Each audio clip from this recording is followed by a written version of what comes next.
Mtazamaji wa Kasako Media, karibu sana. Jina langu naitwa Nice Godfrey. Leo ninakuletea dalili 9 za ugonjwa wa UTI na natamani ufahamu kiundani zaidi changamoto ni nini, tatizo liko wapi.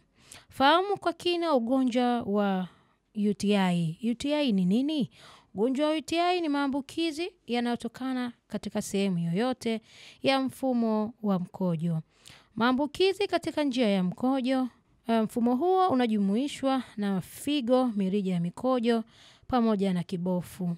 Maambukizi mengi hutokea katika sehemu za chini ya mfumo wa mkojo, yani kibofu cha mkojo. Wanawake wako kwenye hatari kubwa zaidi kupata UTI kuliko wanaume. Ikiwa maambukizi yatabaki kwenye kibofu, huweza kuwa na maumivu na usumbufu. Hata hivyo, matatizo makubwa ya kiafya yanaweza kutokea ikiwa maambukizi yakaenea hadi kwenye figo. Watoa huduma wa afya mara nyingi hutibu UTI kwa kutumia dawa mbalimbali. Pia unaweza kuchukua hatua mbalimbali ili kupunguza hatari ya kupata UTI.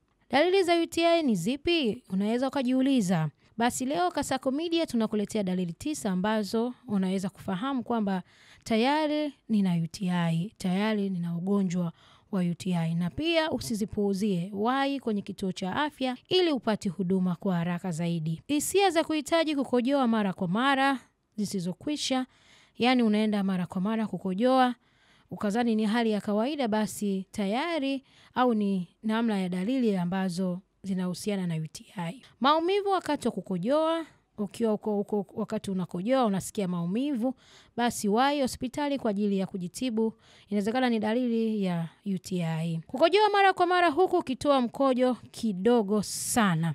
Mkojo wako unakuwa kiasi kidogo. Mara nyingi mkojo lazima uwe mwingi ili kuhakikisha afya yako iko salama, lakini ukiona dalili hizi basi wahi hospitali upate matibabu. Mkojo unaonekana una ukungu, mawimbi au mawingu, rangi yake sio mzuri, basi inawezekana tayari ni dalili za kupata UTI, basi unaweza ukawahi hospitali. Sababu nyingine ni mkojo wenye rangi nyekundu, waridi mkali kama soda ya Coca-Cola kwenye mkojo, kuwa huenda maambukizi yamefikia kwenye figo.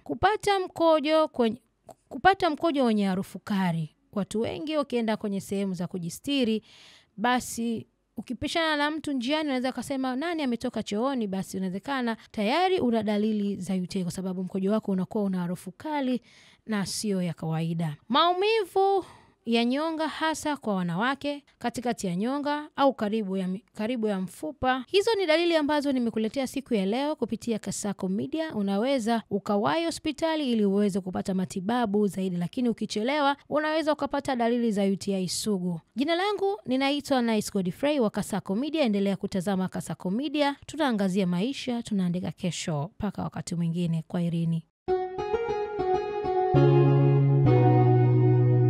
Kasako Media, tunaangazia maisha, tunaandika kesho.